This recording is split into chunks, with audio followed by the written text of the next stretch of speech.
बिहान राख्नु। तपाईँलाई नमस्कार, म प्रहरी उपरीक्षक दिपक गिरी, नेपाल प्रहरी राजमार्ग सुरक्षा तथा ट्राफिक व्यवस्थापन कार्यालय इटहरी यहाँ सुनसरीको प्रमुख हो। मैले हेर्ने अफिसहरूमा यो 14वटा ट्राफिकको अफिसहरूको चाहिँ यहाँबाट हामीले हेर्ने अनुगमन गर्ने कामहरू गर्छौँ।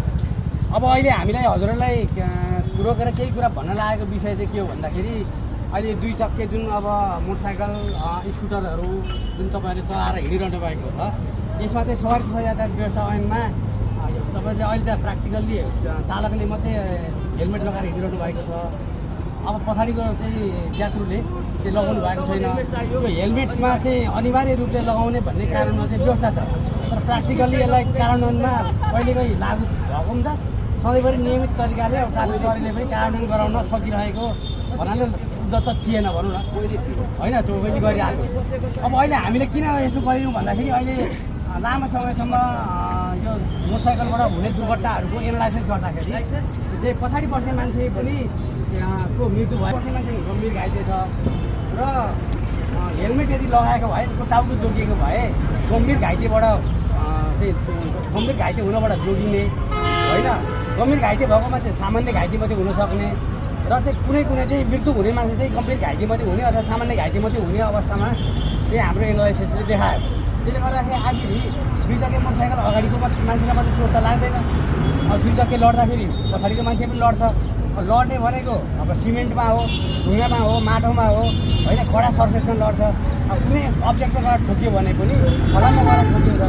त्यस्तो अवस्थामा चाहिँ पछाडि बस्ने यात्रुहरूले पनि मोटरसाइकलमा यो हेलमेट लगायो भने सुरक्षित हुन्छ, गम्भीर घाइतेहरू हुँदैन, मृत्युको रेटहरू कम हुन्छ भन्ने चाहिँ यो हाम्रो अनुसन्धानले पनि देखाएको हुनाले गर्दाखेरि अब यसलाई चाहिँ अनिवार्य गर्नुपर्छ है भन्ने कुराहरू अब हाम्रो माथिल्लो कार्यालयहरूबाट पनि त्यो कुराको महसुस भएर यसलाई चाहिँ अब पहिलो चरणमा हामीले चाहिँ यो सम्पूर्ण मोटरसाइकल चालकहरूलाई यो बारेमा जानकारी गराउँ, यात्रुहरूलाई जानकारी गराउँ।